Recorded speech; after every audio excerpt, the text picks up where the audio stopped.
첫 단추를 잘못 꿰자 다윗은 계속해서 악으로 치닫고 있습니다. 이번에는 요압에게 우리아의 살인 교사를 명합니다. 자, 다윗은 사악하고 비열하게도 살인 교사를 명하는 이 서한을 당사자인 우리아의 손에 들려 보내고 있습니다. 우리아는 그것도 모르고 충직하게 임무를 수행하고 있습니다. 진실되게 그 앞에서 행하고 있는 우리아의 면전에서 다윗은 이처럼 기만적으로 행하고 있었던 것입니다. 이렇게 다윗의 죄는 또 다른 죄를 낳고 있습니다. 어제 인간의 8죄 종을 언급했었는데요. 다시 한번 언급한다면요, 탐식, 음란, 소유욕, 슬픔, 분노, 우울증과 무기력, 허영, 교만 등입니다. 인간이 이 죄를 이기기 어렵다는 것이죠. 자, 그런데 다윗은 이 8죄종 중에서 음란함으로 끝나지 않았습니다. 그의 죄는 살인과 거짓말, 교만에까지 이어지고 있습니다. 이 죄악들이 다 연결되어 있음을 우리가 알게 됩니다. 성령의 열매도 다 연결되어 있는 것처럼 비슷합니다. 그래서 자신의 죄를 숨기기 위해서 다른 죄악들을 동원하고 있는 모습입니다. 그는 죄의 눈이 이제 가려진 상태여서 한 치 앞도 보지 못합니다. 모든 지혜도 사라졌습니다. 그는 이 사안을 속일 수 있다고 생각하고 있는 겁니다. 자, 그런데 죄에 협조해달라고 자기가 요청하고 있는 요압이 이것을 보고 있습니다. 또 밧세바의 시조부인 아히드벨이 이것을 지켜보고 있습니다.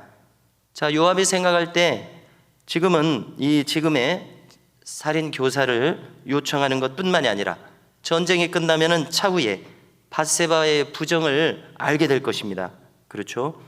그렇다면은 다윗의 실체를 알고 난 다음, 비록 그가 다윗의 부하의 자리에 있지만 어떻게 다윗을 마음속에서부터 존경할 수가 있겠습니까?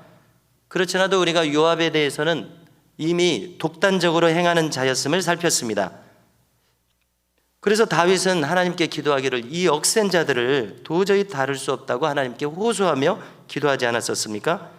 자, 결국 요압은 나중에 다윗의 뜻에 반해서 압살롬이 아무리 반역했어도 사랑하는 아들이기 때문에 살려둬라. 그런데 그것을 대놓고 무시하고 압살롬을 기어이 죽여버렸습니다. 또 다윗의 노년에 그는 다윗의 뜻을 잘 알고 있었겠죠. 누구를 차기 왕으로 삼을 것인가. 그러나 그 뜻에 반해서 아도니아 편에 섰었습니다. 또 그래서 결국 솔로몬에게 명령을 내린 다윗의 뜻에 의해서 그는 성전 제단불을 잡고 죽임을 당하는 그런 일에 이르릅니다. 자, 그런가 하면은 아히도벨을 보십시오. 그는 나중에 압살롬의 반역에 가담합니다. 무슨 뜻입니까? 다윗의 반대편에 섰다는 것입니다. 자기 손자 우리아를 지금 이렇게 죽이지 않았습니까? 다윗이 죽였다는 것을 어떻게 숨길 수가 있겠습니까? 바로 이 일 때문에 다윗에게 등을 돌리지 않았을까 짐작케 하는 대목입니다. 자, 이렇게 다윗은 자기가 살기 위해서 주변 사람들의 인심을 잃고 있었습니다. 지금은 왕의 막대한 권한으로 찍어 누르고 있는 형국이지만 사람들의 마음의 흐름까지 자기 뜻대로 좌지우지할 수는 없는 것입니다. 자, 무엇보다도 오늘 말씀 27절을 보니까 하나님의 평가가 나옵니다. 하나님은 이 모든 일을 지켜보고 계셨습니다. 다윗이 행한 그 일이 여호와 보시기에 악하였더라 말씀합니다. 지금 다윗은 악을 쌓고 있습니다. 자, 바울의 말이 떠오르는데요. 로마서 2장 5절을 보니까 사람들에서 그는 이렇게 말합니다. 사람들에 대해서요. 다만 내 고집과 회개하지 아니한 마음을 따라 진노의 날 곧 하나님의 의로우신 심판이 나타나는 그날에 임할 진노를 내게 쌓는도다. 자, 이것이 하나님을 거역한 편에서 살아가고 있는 인간의 실상이라고 바울은 말하고 있습니다.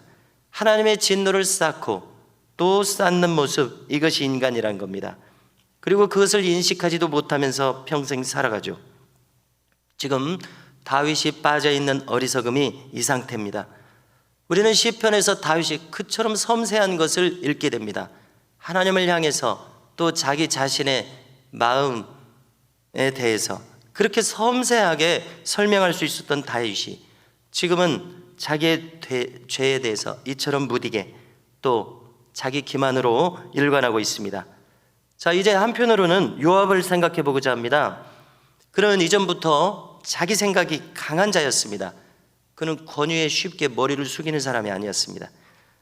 자기 유익을 위해서는 왕에 대한 충성도 잠시 접는 사람이었습니다. 자, 그가 그때 바른 자였더라면, 그래서 충성스럽기를 진실되게 충성스러운 자였더라면 다윗의 살인교사 제안을 거부했었을 것입니다. 자기가 독단적으로 자기 동생을 위해서 사울의 군대 장관을 해쳤던 것처럼요. 그리고 그럴 만한 위치도 되었습니다. 군 총사령관이니까요. 우리아를 빠져나가게 하려면 얼마든지 방법이 있었을 것입니다. 아니면 정면으로 다윗에게 이건 옳지 못하다고 이 일을 제기할 수도 있었을 것입니다. 그러나 요압은 순순히 다윗의 악에 협조하고 있습니다. 그는 신앙의 대의를 쫓는 자가 아니었음을 알 수 있습니다. 자기 밥그릇을 먼저 생각하는 자였습니다. 이 세상에 수많은 사람들이 지금 그렇게 살아가고 있듯이요. 그는 하나님은 안중에도 없는 자였습니다. 자, 여기서 히틀러의 부관 중에 아히만이라는 인물이 있습니다. 그는 외적으로는 아주 평범한 보통의 공무원처럼 보입니다. 또 그런가 하면은 사생활은 자기의 처자식들에게 그렇게 자유로운 가장이 없었다고 전해집니다. 자, 그는 어떤 역할을 수행했습니까? 히틀러의 유대인 학살의 총책이었습니다. 600만 명을 가스실에서 죽인 그 구체적인 명령의 집행자가 그였습니다. 그는 엄청난 인류 역사상 전무후무했던 그 학살의 집행자였습니다. 재판석에서 그는 뭐라고 말합니까? 자신의 상관의 명령을 성실하게 이행했을 뿐이라고 이야기합니다. 최후 진술에서 자기는 지금까지 신을 믿어왔고 여전히 믿는다고 진술합니다. 그도 하나님을 내세우면서 행했음을 알 수가 있습니다. 이처럼 악은 평범함을 가장합니다. 신앙을 가장합니다. 악은 자기 기만의 이유를 수도 없이 잘도 찾아냅니다. 자, 우리는 악으로 치닫다가 끝내 돌아오지 못할 강을 건넜었던 사울왕의 모습을 오늘 다윗에게서 발견합니다. 그렇게 신실했던 자도 순식간에 악인이 될 수 있습니다. 다만 차이가 있다면 여러분들은 무엇이라고 생각하십니까? 다윗이 어떻게 돌이킬 수 있었다고 생각하시냐는 질문입니다. 자, 그 차이는 그는 참된 예배자였었다는 것입니다. 자, 우리가 사울에 대해서 성경을 읽을 때 그가 예배자였던 인상을 전혀 받지 못합니다. 예배를 내세우지만 그의 마음이 예배자였다는 인상을 받지 못했었습니다. 자, 그렇지만 다윗은 하나님과 친밀히도 교제하던 자였습니다.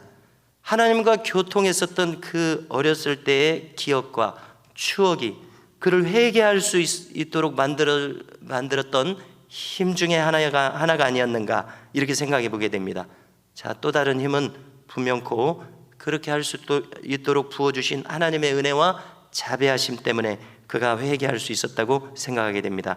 성도 여러분, 우리는 이 다윗의 행함을 통해서 우리 자신의 마음도 돌아보게 됩니다. 요압을 통해서 우리는 어떻게 행할 수 있을까 돌아보게 됩니다. 우리는 다윗을 비롯한 우리 모두가 오직 하나님의 자비하심만을 필요로 하는 이렇게 약하디 약한 인간임을 깨닫습니다.